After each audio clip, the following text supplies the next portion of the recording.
Ladies and gentlemen, it's the Big Jiu-Jitsu Show. Remember the Pod Bros Podcast Network. Don't forget to go to podbros.com. Check out some of the other podcasts they have because let's face it. You're listening to a podcast, you want to listen to more podcasts. So go check them out. And don't forget to go to bigjujitsu.com and listen to some of our other episodes. And also, don't forget to check out our sponsors, Trap and Roll Soap Company, as well as Tape Armor. I'm Rob. I'm Devon. And we're just, man, it feels like we haven't recorded in a very long time. Guys, if you don't know this, I'm usually pretty consistent, but the last week or so I've been pretty shitty as far as getting back to Rob within not even a day later or anything like that, but you guys got to remember Rob's out there in Germany and I'm out here in California. So sometimes if I'm even an hour and a half late, same time zone, that's not a big deal. Different countries, it's a huge deal. Yeah, I was thinking about that today. I was like, I've never gotten upset about it because usually, remember when we first started, I was like, well, the Arizona time difference, I don't know if we're on the same time zone or not. So I remember I was out at the range and you're like, hey, are we recording or not? And I was like, oh, fuck. And just drove back home. But now it's trust me, I'm not even upset about it because it's 9 hour difference between you and me. That's almost a half a day, dude. So when I was like, hey, you want to record? And then I get a message at 2 that I don't read until I wake up. I'm like, shit happens, right? You know what's crazy? I was thinking about this last night, and I was thinking about myself, but we could do it with this podcast too. It's crazy. If someone would have told you 15 years ago when you were a teenager, just about to be a teenager, just right there in high school or whatever, that, 15 years from now, you're going to be doing a podcast, you're going to be in another country, and you're going to be doing it with a guy in a completely different country, and people are going to be able to listen to it, and it's going to be on the internet, and you have your own show. That's fucking crazy, right? This kind of stuff, technical difficulties, or us having to record the intro over a few times, or just trying to figure out things to talk about, whatever.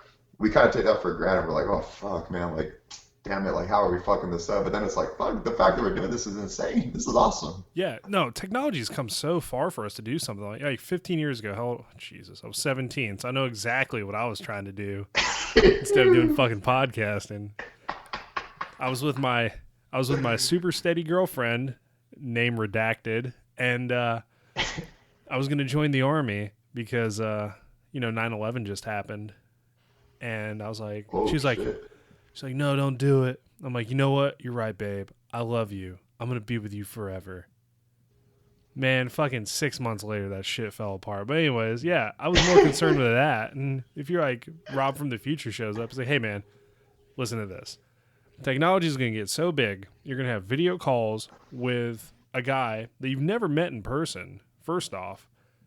And you guys are going to post pretty much a independent radio station type thing about Brazilian Jiu-Jitsu, and you're never going to do Taekwondo again. I'll be like, what the fuck, man? None of that makes sense. I'm like, am I still with her? Nah, dude.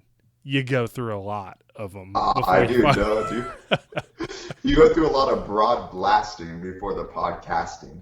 Yeah, there's a little cheesy crap right there, but you know what I mean. Can we make that our mission statement? Broad blasting and podcasting. Fuck yes. That is amazing. I know Sean is going to get behind that as well. But we're the Big Jiu-Jitsu Show. We're all about broad blasting and podcasting. Fuck yeah, dude. So I mean, that's funny too because if you look back, I mean, we touched on this. I think one of the last episodes we did, we were talking about old school martial arts. That was 15 years ago too.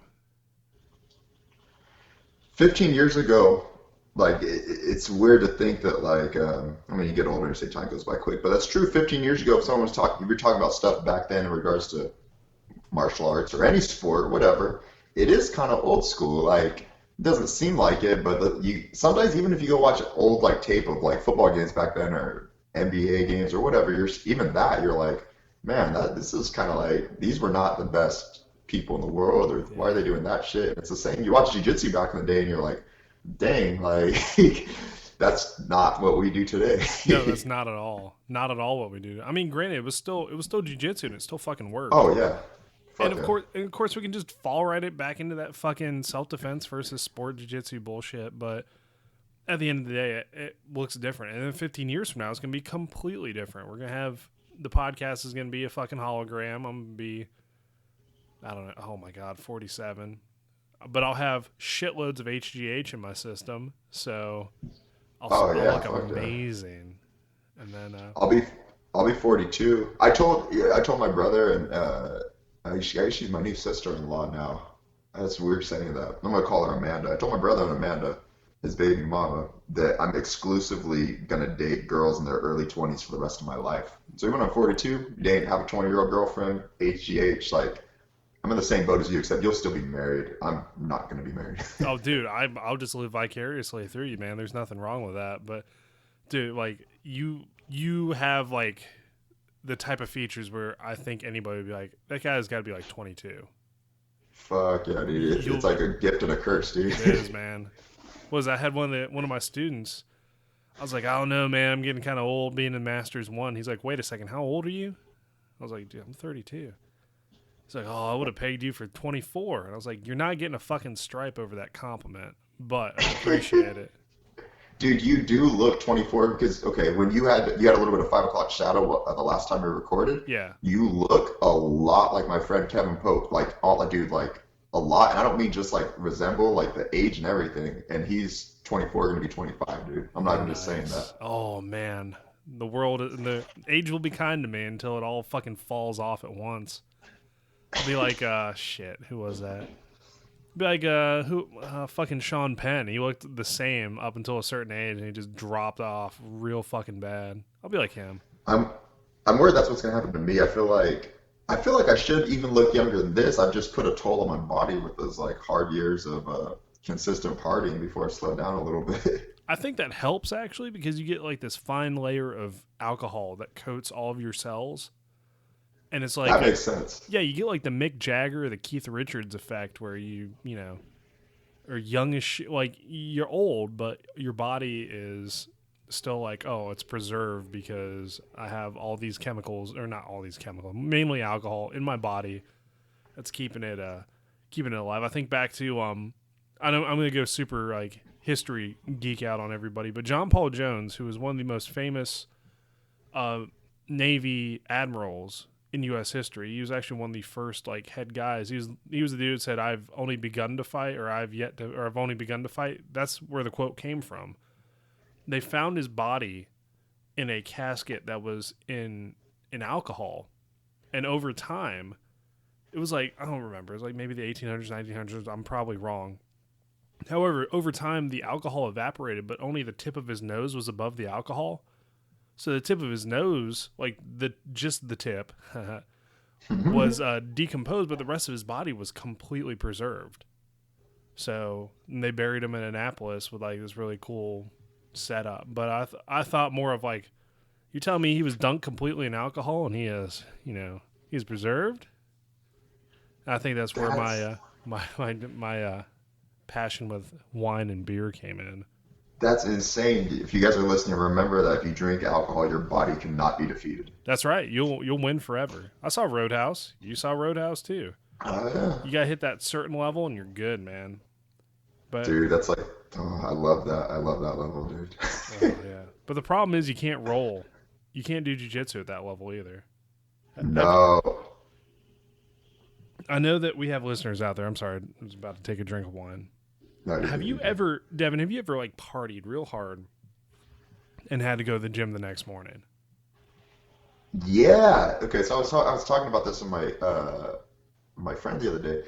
I swear the time when I was doing the best at jiu-jitsu, there was about a 2 month period where they both intertwined. Like I had a good run before I got hurt Yeah. and I was doing good, but there was a 2 month period where I was transitioning out of slowing down from partying and training even harder, and they just overlapped. And I swear that 2 month period, it didn't even make a difference for me. Like if I do it now, I'm not conditioned like I can't Right. do it.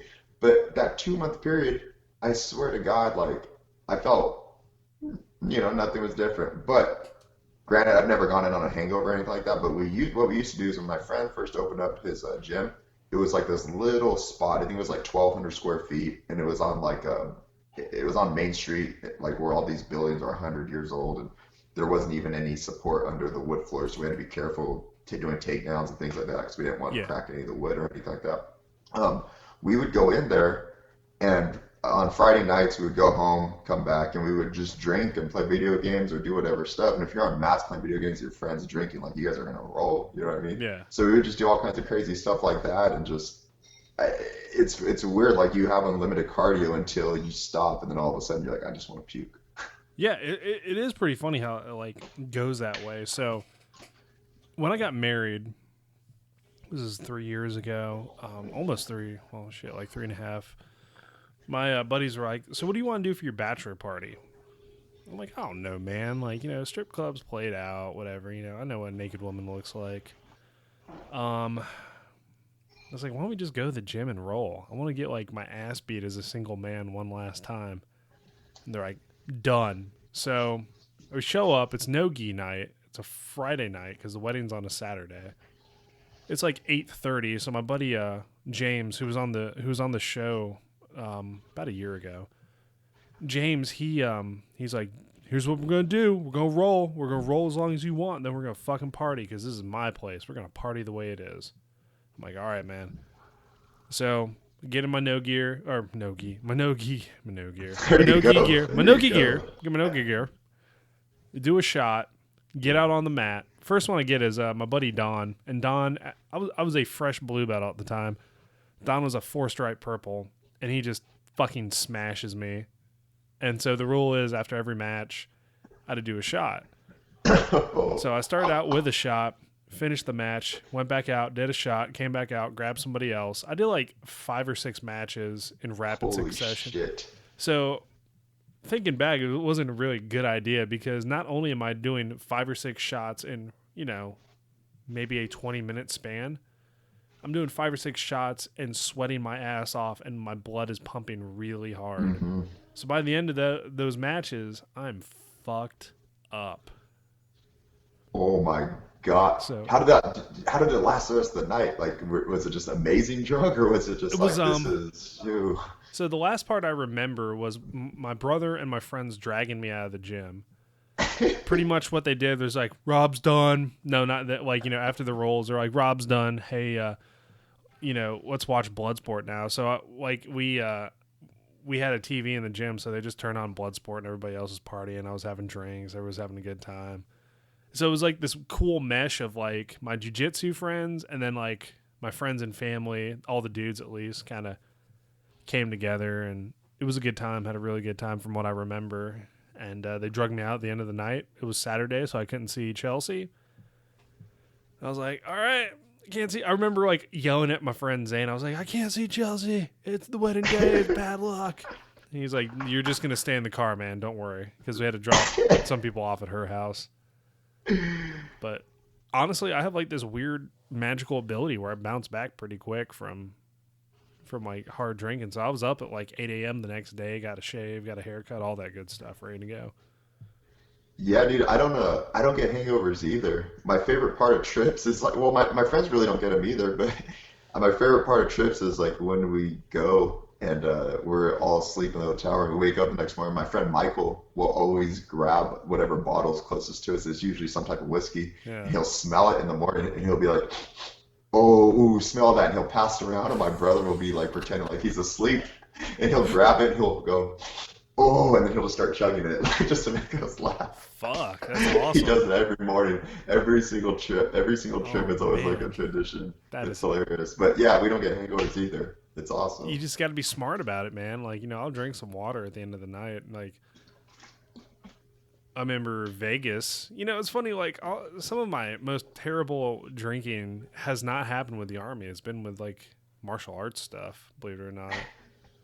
Like, went to Vegas with my brother-in-law, and my old boss, and we went to what was it, the Hofbrauhaus out there. You should check it out if you like beer. So you pretty much get like the German experience, except you're in the middle of Las Vegas, so it's not as Oh, like it's fun, but like depending upon the people there. So we had like some douchebag, whatever. Still, man, I was like, woke up and my buddy or my brother-in-law, he had fallen into like what is it, a freaking median, had like branches and shit still in his hair. I'm like, this is fun times, man. It's a real fun time.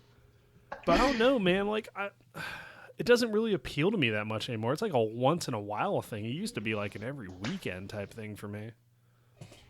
Dude, yeah, see, I'm like the same way too. For me now, like, don't get me wrong, I always talk about like party and stuff like that. I'm more like, I want it to be quality over quantity now. Like, in the sense that, like, I don't want to party every weekend.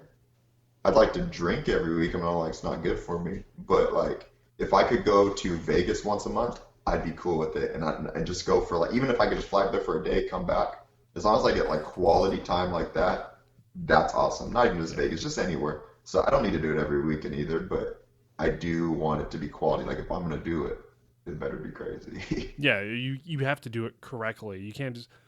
I was there for work for 3 weeks, and after like the first weekend, I'm like, "Fuck this place. It's boring. Like, I can only Mm. go to the casino and have free drink." I know that sounds like, "Oh man, what the fuck?" Like, no, seriously, you can only do so much there before you're just like, "This place is poison. Look at this." Like, I think walking down the strip sober at 2 a.m. is way worse than doing it drunk. Oh yeah. Ooh, never do that again. You know what's weird too? If you actually party, like 2 days is enough. Like, if you really, really do your thing, 2 days is more than enough. Any more than that, you're just like doing a marathon for the sake of it. Yeah, that's dangerous, man. And for those of us who actually can train, which I think is probably everybody that listens to this if you listen to this podcast for the conversation, good on you. I love you. Fuck yeah. Fuck Thank you yeah. for listening. But I'd like to think the majority of people that listen to this podcast, you're probably, they fucking train themselves. Well, they train, not themselves, whatever. You're not James Paredes. But, they train, so they understand, like, a weekend every so often, it happens. You go out and you have a tournament, like a big tournament, and you fucking do well or you lose, something's gonna happen. You guys are either gonna go to In and Out, you're gonna have like a few drinks. It doesn't matter. You're gonna let loose a little bit, and things are gonna get a little wild and a little crazy. Like it just the way it is. It's kind of the culture, I guess. And I mean, you can eat all the acai bowls you want, but at the end of the day, man, you're still gonna go out with your team. I think that's such a cool thing. Is you go out with your team, it's fun because these are guys you like beat the shit out of each other with, and guys are like this. If you fight somebody, you're usually friends afterward. Usually friends afterwards. 100%. 100%. And you know what's funny too? Like, you hear a lot of people talking about John Jones like this, and I don't Yeah, mean to that extreme, but as an example, and I think we could both attest for this. Like jujitsu, and you guys know this. uh, just like anything else in life, you're not going to be successful, whatever success means to you, regardless of what it means. You're not going to be successful in it unless you be yourself entirely, 100%. And I used to be that person that just like, because I was a personal trainer for a long time, and I trained like, pretty hard. I wanted to eat everything perfect and do all the perfect things that you think other people do, like Hoffa Mendez or Keenan or whatever. And I started to realize like I wasn't being myself. And that doesn't mean party all the time, but let's use John Jones as a very dramatic example. If you take away something that gives that guy a little bit of identity, the wild man in him or whatever, you might not be the same. So I'm not saying go out and drink and party and you're gonna be a world champion, but just be yourself. If you want to go out for drinks with your friends, that's cool. Like I think you could be successful and still be yourself if that's a part of your lifestyle. You know what I mean? no, I hear you. And I mean, everybody can talk about the sacrifices it takes to be a world champion, Hmm. but at the end of the day, like if you give up something of yourself in the sense of it changes you for, like you said, be yourself. And if you're doing something and you're trying to conform to an ideal that kills off part of you that made you who you are, I don't know, man. Like, I mean, nothing crazy like, the part of me that likes going to McDonald's every night. Like, I'm Yeah, talking yeah, yeah. like your ability to have fun Hmm. or your ability to talk to people or even like your ability to just get out there and goof off on the mats every so often. Like Yeah. it's okay. Like don't sacrifice that to be the world champ or whatever. Like most of these guys, like that's how I became a fan of Keenan. Like his videos on I've said it a million times, his videos on Metamora sold me. I'm like, I'm a Keenan fan. Because that dude is pretty goddamn funny. Those videos Fuck he made yeah. were awesome. And he goes out and he fights hard and he finishes people. And he doesn't have to put on that stupid act where he says the same shit as everyone else. Like, I've sacrificed so much to be here and blah, blah, blah, blah, blah. Just himself. Yeah, he's like, I like partying, you like, or I mean, I like doing jiu-jitsu. Or like, that's why I like Kurt. Kurt comes on, he's like, I like doing jiu-jitsu. I like watching people, fucking fight. And I like partying and hanging out with people. Perfect guy. Some of these people who are like, I know it's your girl, but somehow, how does she get a fake Brazilian accent, man? What the fuck happened there? I'm sorry, I'm talking about your future wife, No, girlfriend. I get it. I get it. I get it. She dropped down from an 11 to a 10.5 for me. I'm sorry, Mackenzie. Did she go to a 10.4 based on those interviews at Metamor? I like, look, okay, I get it. I find it funny. Not funny, but more like, what the fuck? Metamorph doesn't want to have women's matches, yet you're going to have a woman as a co-host. And probably one of the best women in jiu-jitsu. And she kind of bombed on those interviews, man. Yeah, She could this is she not could as beat the fuck out of me. No questions asked there. However, those interviews left something to be desired. it's not as easy as it looks, guys. It's really not. It's It's not. really. I mean, I mean, it's granted we're used to we can do it, but it's not talent. It's not as easy. It's not as easy as it looks. no, it's not. I mean, I'm practically on cocaine every time we do this. Maybe not the John Jones treatment. Just kidding. No, but The booger sugar. my got this. I've been eating powdered donuts with my nose this entire podcast. It's crazy.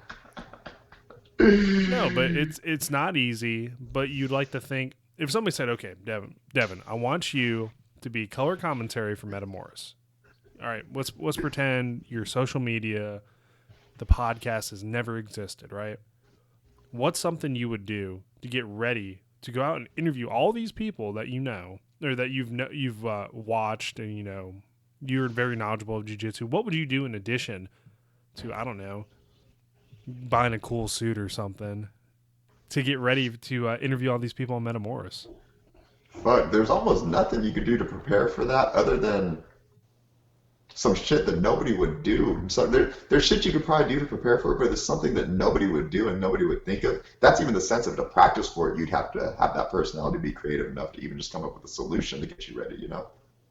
Yeah, you would. But something I find interesting. I feel like, go ahead, go ahead. No, you go ahead. I feel like the only thing that could prepare you for this is if you have some type of scenario segue, like maybe you've interviewed a lot of people in regards to jobs, or you've had a management position, or you are in charge of a lot of people in the workplace, maybe. But even then, it's like, I don't know, like maybe talk to yourself in the mirror. There's stuff you can do to get ready. I take that back. But you would think that people would go out of their way to try to do something about it. Because to bomb in a place like that, thinking you're just gonna go out and wing it, it's kind of I don't know. It's I don't know, it kind of makes it think that other people downplay that kind of stuff. Yeah, it's all preparation. I mean, granted, nobody is amazing. We do multiple takes of this show sometimes. Like, well, shit, on this episode alone, I did the interview or the intro 4 different times.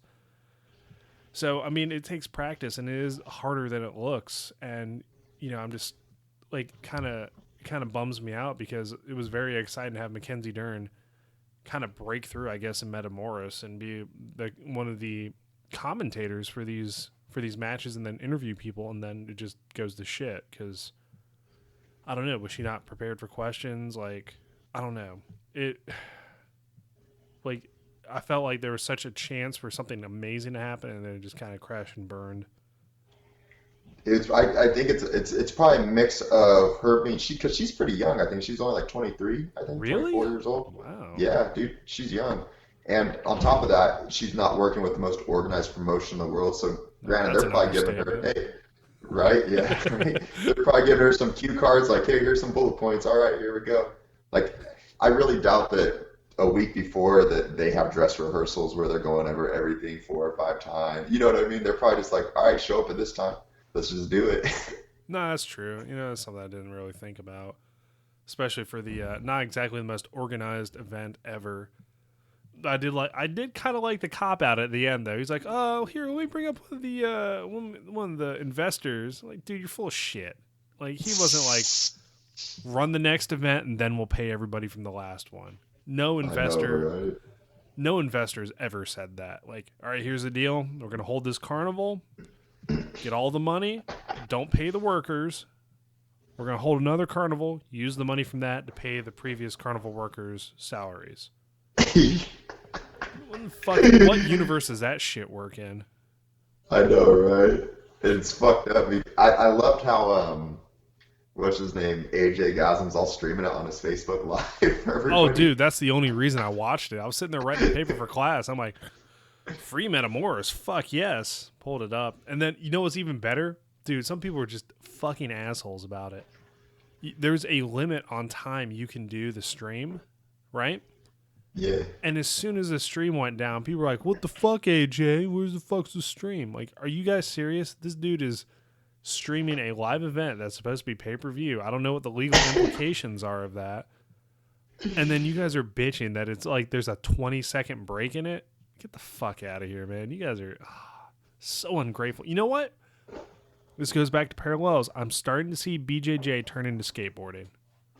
Dude, I was just thinking of that the other day again, dude. Just because I've been more I'm gonna start not skating again like Yeah. technically, but I want to start riding skateboard. So I've been like researching a lot of the new guys and seeing, trying to get hip to the culture again a little bit more so I don't feel completely old. Yeah, no shit, But right? dude, entirely 100%, dude. From the stuff that I see that people are doing, trying to get sponsored, and the culture and like the different groups and little like culture inside subculture, it's crazy. It is. And I know we've covered it before, but that just kind of just smacked me in the side of the head when we talked about it. Something I remember reading about was, I liked watching people skate. It was really cool. Like, the pro skate and all that stuff. Like, the same thing. I haven't looked at, what was it? Tony Hawk did put out another game, and then his son is in the game. That's how I know it's been a long time since I've even touched skateboarding, right? Or his like son's on the pro tour or something. I was like, what the fuck? Are you serious? So I remember reading them talking about like pretty much what a lot of these skate shows have turned into is kids showing up, not just kids, like a whole bunch of different people showing up, wanting free shit and then leaving, but like not giving a fuck about the skating itself. So I'm, in a sense, I think there's like that group as well that wants to show up, get free shit, talk to jiu-jitsu people, but never step foot on the mat. Never put themselves out there to make an ass of themselves, Dude, 100%. There's also that, and then there's the cool groups as well. Like I remember when I was skateboarding, it's so weird because it's a small tight knit community as well. Even though a lot of people skate, it's very tight knit where everybody knows everybody kind of thing because everyone travels and wants to go skate this spot and that spot. So you meet hella people in different cities. So when you randomly link up with someone here and there, you've probably already met them before. But there's cool little like cool kids and the guys who are good and not as good, and they all kind of intertwine with each other and separate eventually, like kind of like jujitsu a little Yep. bit. It's just kind of like it's a hobby, and everybody talks about the lifestyle. Well, I promise you, if you skateboarded, you weren't wearing like Lincoln Park T-shirts and shit. You were wearing fucking skateboarding T-shirts and a hat, and you had your DCs, or I had my globes. I had my Rodney Mullen globes because Rodney Mullen's the fucking man. And Fuck yeah, he was. yeah, I had or your element board. Like, dude, fuck, man, I really want to go get a skateboard now. But I know, dude. there's a skate Seriously, park. No shit, I can throw a rock and hit the skate park on my base. dude, Like I they can. have everything there. Yeah, seriously, I'm like, what do we got here? A dog park, a skate park, and a grocery store, all within, shit, I don't know, 50 yards of each other. Holy shit. Yeah, so I might go get a skateboard and go start skateboarding again. But it's good. I got free health care because I'm going to fucking need it. I probably should do that after the fight. I was just thinking that right now too. Dude, speaking of that dude, you're getting all kinds of traffic on that thing, dude. Every day I'm seeing like 10 more comments, this and that. If you guys haven't seen it, go watch. I don't know, is it on the Big Jiu Jitsu Facebook? It's not. I'll post it up, though. Yeah, guys, it's a video of Rob's stare down. It's fucking intense as shit, and it's like blowing up with comments and likes and everything on it. It's be crazy fun. I'll throw it up. I mean, like, what's good is somebody pointed out, and this was something I wanted to make sure of. He's the first person to look away. He's Yeah, scared. I won that one. We won that it's a one big already. deal. It is a That's big a deal. big deal. Like, even people I didn't even point it out to, they're like, I see that he looked away first. You got him. I was like, fucking genius there. And No, then, it's the truth. And when he walked up, there was more effort put into like the walking up as well. Like I'm sure he's a cool guy, but just I noticed that too. Like he walked up real fast and hard and tried to like almost like he had the intention like I gotta make a statement. Whereas like you just walked up and you're fucking like ready there, like all right, you know what I mean? yeah, I was ready to I go. don't It's know if like, you've watched the video. why even start the, like, why even wait to the event? Let's just do it right now. There's a cage. Yeah, yeah. But what's funny is, like, Daniel, he's a cool guy. So I joke with him. I'm like, look, man, we got 2 months. I can't be mad at you just yet because the original stare down, I hope they put that video up. We walk up to each other and we laugh. So then we break off. And then I'm like, all right. And then the guy's like, think of something terrible. I'm like, oh, I got plenty of that. Do it again. Like, it's a serious, like, that one was serious. There was no, like, laughing or smirking or whatever. I was like, I'm ready to fuck this dude up. So, we'll see what Dude, I'm happens. fucking ready, man. I'm I'm so fucking, fucking ready. oh, I'm ready too, man. I felt so good. Oh, I feel so good. Do you feel like you're getting like you feel like you're getting to that point to where you're like, man, I'm gonna peak in a little bit. I'm gonna feel fucking amazing. Like you're almost there to where you're like, you could train real hard for fucking a few weeks where you're just like, I feel amazing. Oh, yeah. Oh, yeah. Already. Like, moving around. I mean, just the way training is, with the way I feel, like, my cardio is good. I think training in Arizona really helped because I'm at that altitude in Sierra Vista. So coming back here, I'm like, I can breathe. You know, I'm running stairs. It fucking feels good, man. And if, you know, granted, it's tough to do night shift and fucking train, but that was only this week, so it'll be fine. I'm Do you think still. you're gonna fight a couple more times after this? We'll see, man. Like, if I win, I get the IFSA World Championship, right? Probably should not retire right after winning that. Let's see what happens, you know? Let's go. Rob's gonna call it Conor McGregor. Yeah, I have the belt and I retire. That's it. No, I'm not going to do that. Dude, that's fucking lame. If I That win the would be belt, let me rephrase that. When I win the belt, I'm going to do another fight then because it's only fair. If he wants a rematch, I'll give him a rematch. Unless I kick his head off into the fucking stands, then he's not getting a rematch. Do you If think he you're beats not? me, I'm going to be like, probably say that was a good learning experience, but I'll probably still want to fight him again. Who knows? At this rate, man, I'm 32 years old. This is probably not the best time to start my MMA career. What makes it even worse is I'm just fucking skipping amateur completely and just going straight to pro. Why? Because I'm a fucking idiot. That's why. I think you're good. See, this is what I think too. So my friend Samir, he's a black belt, Yeah. and he fought a few years ago, I think once or twice. And me and my friend were talking about, we're like, man, it's unfair.